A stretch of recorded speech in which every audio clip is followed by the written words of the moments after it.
very warm welcome to Arisha Edu Support. Welcome everybody.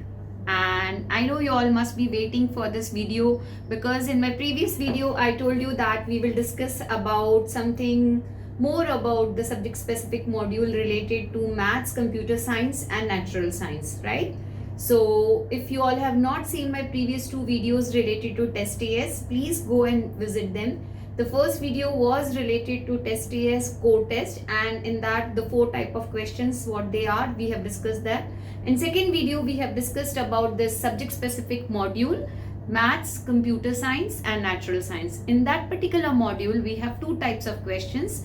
The first type of the questions we have already discussed. Now the second type, which is like formal depictions, which is mostly related to computer science, we will be discussing in today's video.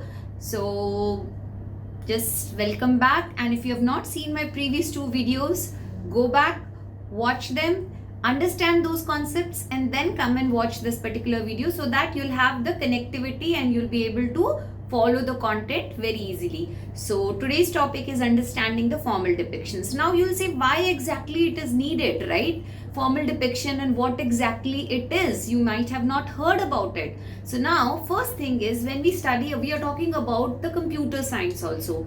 And the computer science, when we study about computers, when we study the language of coding, how the coders will write their code in the form of a flow chart, right? You must have started learning about these flow charts when you maybe in fourth standard or third standard, when they asked you a small task to create some addition. At that time also you have used the flow chart to give the command to the computer to solve that addition or a subtraction or a multiplication. Now here that same thing, because the subject specific module itself has a topic of computer science, that's the reason the formal depiction is there. It is consisting of flow chart. Now why exactly it is needed? As I told you, the computer and science engineers, they map certain things, and when they give certain commands, so in coding they definitely need the computer flowchart knowledge. Along with that, if a scientist is there, because if you choose this particular module, you can study about physics, chemistry also, right? So if you choose something to study, something related to pure science, and you want to be scientist in that case, so even scientist records the sequence of events in the form of a flow chart only. So that's one of the many reasons why these flowcharts have been included in this particular topic, because German universities now, they are particularly very strict about the criterias which they look into, that yes, the student is ready to study that particular subject or not, right? So in this process of flowchart, so let me talk about, as I told you, the flow chart will be there. So in the flow chart, what happens? The beginning will be there, ending will be there. When you have a oval shape means the process is starting. If a process is starting, that time also the oval shape will be there. If a process is ending, at that stage also will have one oval shape will be there. Now when the process is moving further, right, the next step if you're taking, that time you will put a rectangular box will be there. In that, the next process will be there. Maybe the second process, the second step, the third step, fourth step. Now finally a step comes, or a stage come where you have to decide yes or no. So when decision making is there, at that time in the flow chart you will have a diamond box. And a diamond box, whenever you see, that means this is time to make a decision, either yes or no. If yes, then a particular situation will be there, then the next box will come, again a rectangular box will come.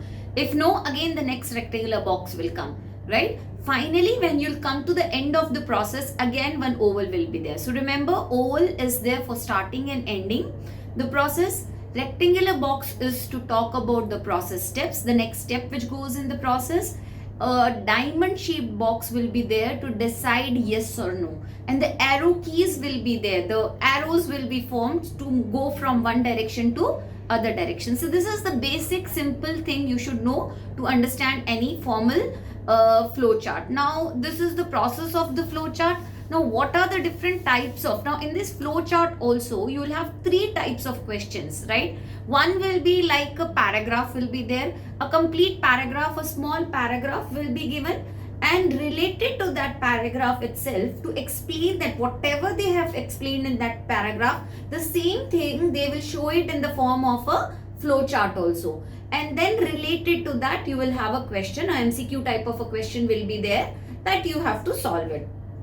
Simple. Now another thing is, the next type of the question will be again always some description or a small paragraph will be there, and then a flow chart will be there. In that flow chart, some box will be there, maybe 2 or 3 boxes where they will write X, Y, Z, and then they'll say what will be the value of X, or what they'll ask you to find out the value of X or Y. The missing value you have to find out in that particular flow chart using your critical thinking, logical reasoning, etc. Then the next part is new logic will be there.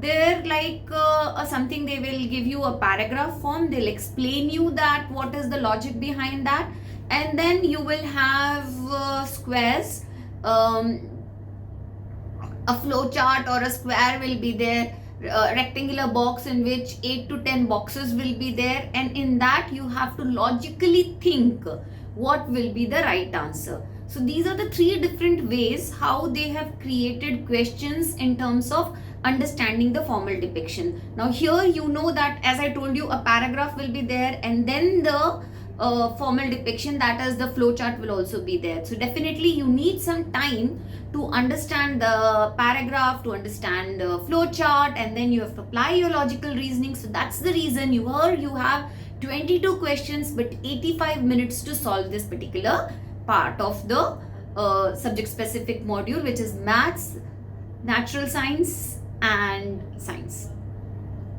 computer science. So that's the reason, this is the second part, and here we cover everything related to. Now I hope your concepts related to this particular subject specific module of maths, computer science and natural science is clear.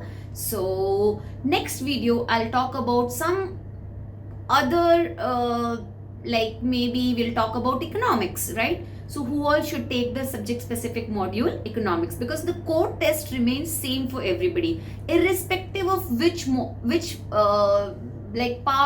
subject you want to take your undergrad. The core test remains same for everybody. It depending upon the subject in which you are going to take your undergrad degree from Germany, they have different subtests, right? Subject specific modules are there. So we will talk about the next subject specific module, which will be for economics, in my next video.